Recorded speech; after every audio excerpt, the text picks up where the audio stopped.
மும்பை உங்கள் எல்லாருக்கும் தெரிஞ்ச விஷயந்தான். இந்தியாவில் வந்து ஒரு டேஞ்சரான சிட்டி. சர்வசாதாரணமாக மர்டர் நடக்கும். இந்த பிக்சரில் தெரிகிறவர் தான் வந்து குரு வாக்மாரே. இவர் வந்து 52 வயசு. இவர் பக்கத்தில் இருக்கிறது இவருடைய கேர்ள் ஃப்ரெண்ட் மேரி ஜோசப். இவங்களுக்கு வந்து 21 வயசு தான் ஆகுது.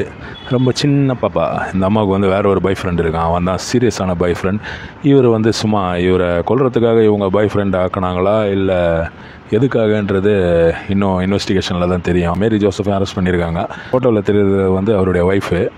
பாவம் பாருங்கள், 52 வயசு புருஷன் போயிட்டார். என்ன கஷ்டம். அந்த அம்மா எவ்வளோ சங்கடத்தோடு நிற்கிறாங்க. அந்த ஆள் அங்கே ஜல்சா பண்ணின்னு இருந்தான். இப்போ போயிட்டான். எப்படியும் குரு வாக்மாரேவுடைய கேஸ் வந்து ஒரு ஸ்பெஷல் கேஸு. அவர் என்ன பண்ணாருன்னா, கஜினி ஸ்டைலில் வந்து காலில் பச்சை குத்தின்னு இது மாதிரி யாரெல்லாம் விரோதிங்க இருக்காங்க, யார்கிட்டலாம் வந்து ப்ராப்ளம் இருக்குது அப்படின்றத வந்து தொடையில் பச்சை குத்தி வச்சுருந்தாங்க. தொடையில் பச்சை குத்தி வச்சுருந்ததுனால, பேண்ட்டு போட்டுருந்ததுனால இவரை கொல்ல வந்தவனுங்க வந்து இவரை பார்க்கலாம். ஆனால் ஒரு ஸ்பாவில் வச்சு தான் இவரை கொண்டாங்க. ஸ்பாவில் வந்து பேண்ட்டு போட்டிருந்தாரா அப்படின்றது எனக்கு கரெக்டாக தெரியல. கொல்ல வந்தவனுங்க வந்து கரெக்டாக இவர் இருந்த ஸ்பாவுடைய ஓனர் சொல்லி கொல்ல வந்தாங்களா இல்லையான்றது தெரியல. ஆனால் இவர் இருந்த ஸ்பாவுடைய ஓனரையும் மேனேஜரு அங்கே வேலை செய்தவங்க எல்லாரையுமே வந்து அரெஸ்ட் பண்ணியிருக்காங்க. கொஸ்டின் கேட்கறதுக்காக இன்ட்ரோகேஷன் பண்ணின்னு இருக்காங்க.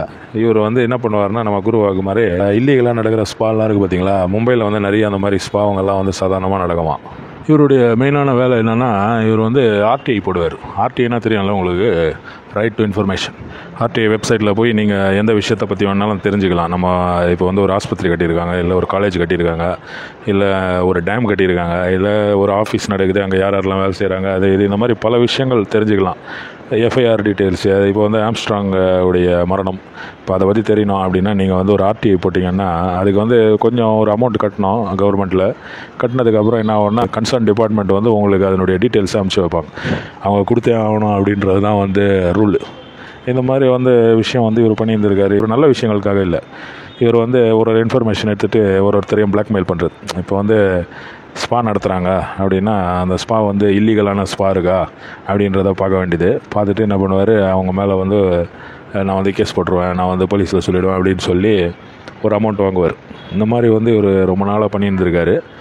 அதுதான் வந்து பார்த்திங்கன்னா கழுத்துலலாம் வந்து அப்படியே மாலையாக வந்து கோல்டு செயின் போட்டுன்னு இருப்பார். அவர் எத்தனை பவுன் இருக்குன்றது பார்த்தாலாம் சொல்ல முடியாது. அந்த மாதிரி பயங்கரமாக வந்து இல்லீகலாக பணம் சம்பாதிக்கிறது, பிளாக்மெயிலிங், அதுதான் வந்து இவருடைய மெயினான ஒரு விஷயம். இந்த பிளாக்மெயிலிங் பண்ணிட்டு இருக்கும்போது தான் வந்து இந்த பொண்ணு இப்போ லேட்டஸ்ட்டாக வந்து இந்த அம்மா வந்து இன்ட்ரடியூஸ் ஆகிறாங்க.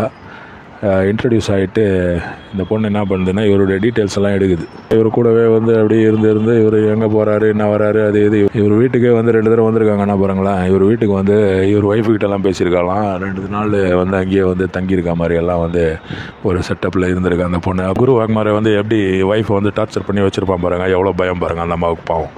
இந்த பொண்ணுடைய உண்மையான பாய் ஃப்ரெண்ட் வந்து சம்ஷாத் வந்து இதுக்கு முன்னாடி தான் பாய் ஃப்ரெண்ட் அப்படின்ற மாதிரி சொல்லியிருக்காயோ. ஆனால் வந்து இப்போவும் கான்டாக்டில் இருக்க மாதிரி தான் வந்து இன்வெஸ்டிகேஷனில் தெரிஞ்சிருக்கு. போலீஸ் வந்து என்ன பண்ணியிருக்காங்கன்னா, அந்த சம்ஷாதையும் பிடிச்சிருக்காங்க. அவனுக்கு 2 பேர், எனக்கு இன்னொரு பேர் இருக்குது அப்படின்ன மாதிரி. ஷம்ஷாத் அலை சூரஜ், அதுதான் வந்து அவனுடைய பேர். குரு வாக்மாரே வந்து ஜூலை 24ஆம் தேதி சாஃப்ட் டச் ஸ்பாவுக்கு வந்திருக்காரு. அங்கே வந்து அவரை வந்து ஒரு 25 தடவை குத்திருக்காங்க வந்தவங்க.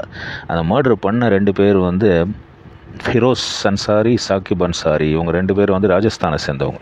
இவங்க வந்து ராஜஸ்தானுக்கு எஸ்கேப் ஆகிட்டானுங்க. ராஜஸ்தான் கோட்டாவில் போய் தான் வந்து போலீஸ் வந்து இவங்களை பிடிச்சிருக்காங்க. சந்தோஷ் ஷெரக்கர் அப்படின்றவர் வந்து வேறு ஒரு ஸ்பாவுடைய ஓனர்.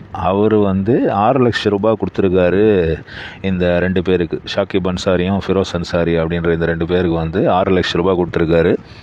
அதுக்கப்புறம் வந்து 4.5 லட்சம் ரூபாய் கத்திரி, கோல்டு செயின், கொஞ்சம் துணி, அது இது அதெல்லாம் வந்து அவனுங்கிட்ட வந்து ரிகவர் பண்ணியிருக்காங்க போலீஸ் வந்து ரொம்ப பயங்கரமாக வேலை செய்திருக்காங்க Worli police.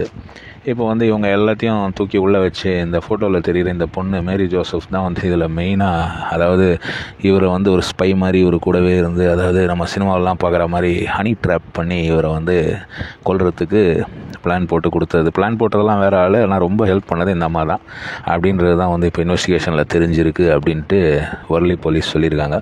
Worli police crime பிரான்ச்சுக்கு உண்மையிலேயே ஒரு ஹேட்ஸ் ஆஃப், ஒரு சல்யூட் தான் சொல்லணும். ஏன்னா வந்து அவங்க இவ்வளோ நல்லா வேலை செய்து இவ்வளோ நல்லா வந்து ஒரு விஷயத்தை பிடிச்சிருக்காங்க. இல்லைனா இந்த விஷயம் வந்து ரொம்ப தெரியாமே போயிருக்கோம். இவர் எப்படா அந்த இது இடத்துடைய சிசிடிவி கேமராலாம் அந்த ஷம்ஷாத் அவன் வந்து கட் பண்ணியிருக்கான். ஷம்ஷாத் தான் இந்த பொண்ணுடைய பாய் ஃப்ரெண்ட். அவன் வந்து கட் பண்ணிட்டு அதனால் சிசிடிவி காட்சிகள் கூட ஒழுங்காக கிடைக்கல. அப்படி இருந்து கூட இந்த ஒன்று வந்து இந்த டேட்டூ இவர் உடம்புல வந்து குஜராத்தியில் டேட்டூ குத்திருக்காரு. அது ஏன் குஜராத்தியில் குத்தினாருன்னு தெரியல. இவர் வந்து உண்மையிலேயே மராட்டி ஆள் தான், ஆனால் குஜராத்தியில் வந்து டேட்டூ குத்திருக்காரு. அந்த குஜராத்தி டேட்டூ அந்த தொடையில் இருந்த டேட்டூவை பார்த்துட்டு தான் வந்து போஸ்ட்மார்ட்டம் பண்ணும்போது அங்கே இருந்த டாக்டர்ஸில் ஒருத்தர் வந்து அதை படித்து போலீஸுக்கு வந்து இன்ஃபர்மேஷன் கொடுத்துருக்காரு. இந்த மாதிரி இவர் வந்து எழுதி வச்சுருக்காருங்க. இவர் வந்து ஒரு டைரியும் வச்சுருப்பாராம் வீட்டில். அந்த டைரி எங்கே இருக்குது, அந்த டைரியில் வந்து என்னென்ன விஷயம், அதை யார் யார்கிட்டேருந்து பணம் வாங்கினா, யாரெல்லாம் நான் வந்து இது பண்ணேன், யாரெல்லாம் எனக்கு விரோதிங்க இருக்காங்க, அது இதுன்ட்டு ஃபுல்லாக இவர் எழுதி எல்லாத்தையுமே டே டு டே ஆக்டிவிட்டீஸை எழுதி வைப்பாரான் டைரியில். அந்த டைரியும் வந்து ரிகவர் பண்ணியிருக்காங்க போலீஸு. ஏன்னா இவர் காலில் அந்த தொடையில் இருந்த டேட்டூவில் வந்து அந்த டைரி எங்கே இருக்குதுன்னு எழுதி வச்சுருக்காரு. எல்லாமே குஜராத்தியில். இன்னும் ஒரு மனுஷன்ப்பா, இவ்வளோ மூளை இருந்தவன் ஒழுங்காக ஏதாவது வேலை செய்து பிழைக்க வேண்டியதுன்னு. அதை விட்டுட்டு கண்டவங்ககிட்டேருந்து உன் ஸ்பாவை வந்து நான் போட்டு கொடுத்துருவேன், நான் ரைடு வர வச்சுருவேன், அது இதுன்னு சொல்லி மிரட்டி பணம் வாங்கின்னு இந்த மாதிரி ஒரு வேலை பண்ணியிருக்கான். இப்போ நம்ம சென்னையில் கூட இந்த மாதிரி நிறைய ஸ்பாலாம் ஆரம்பிச்சிருச்சு. நிறைய ஏரியாவங்களில் இந்த மாதிரி ஸ்பாலாம் இருக்குது அப்படின்னு சொல்கிறாங்க. நான் வந்து போனதில்லை, அதனால் எனக்கு கரெக்டாக எந்த ஏரியாலாம் தெரியாதுங்க. ஆனால் நம்ம இந்தியாவில் வந்து இப்போ இந்த ஸ்பா ஆரம்பிக்கிறது அப்படின்றது ஒரு பெரிய பிஸ்னஸ். ஏன்னா பணம் வந்து 5,000 10,000 அது இந்த பொண்ணுங்களுக்காக கொடுக்குறதுல வந்து இங்கே வர ஆளுங்களுக்கு ஒரு கூச்சமே கிடையாது, ஒரு நான் சொல்கிறது ஒரு வெக்கமே கிடையாது அப்படின்னு வேணால் சொல்லலாம். இதுக்கு 5,000லாம் கொடுப்பான், ஆனால் வீட்டில் வந்து காசு கொடுக்க மாட்டானுங்க. அந்த மாதிரி ஆளுங்க எப்படியோ இப்படி ஆர்டிஐ போட்டு உன்னை போட்டு கொடுத்துருவேன், உன்னை இது பண்ணிவிடுவேன், அது இதுன்னு மிரட்டி பணம் வாங்கி இந்த ஆள் கடைசியில் ஒரு ஸ்பாவில் அவருடைய கேர்ள் ஃப்ரெண்டாலேயே வந்து காட்டி கொடுக்கப்பட்டு செத்துருக்காரு. இவருடைய இன்வெஸ்டிகேஷனில் இன்னும் என்னென்ன தகவல்லாம் வெளியே வரப்போகுதுன்னு தெரியல.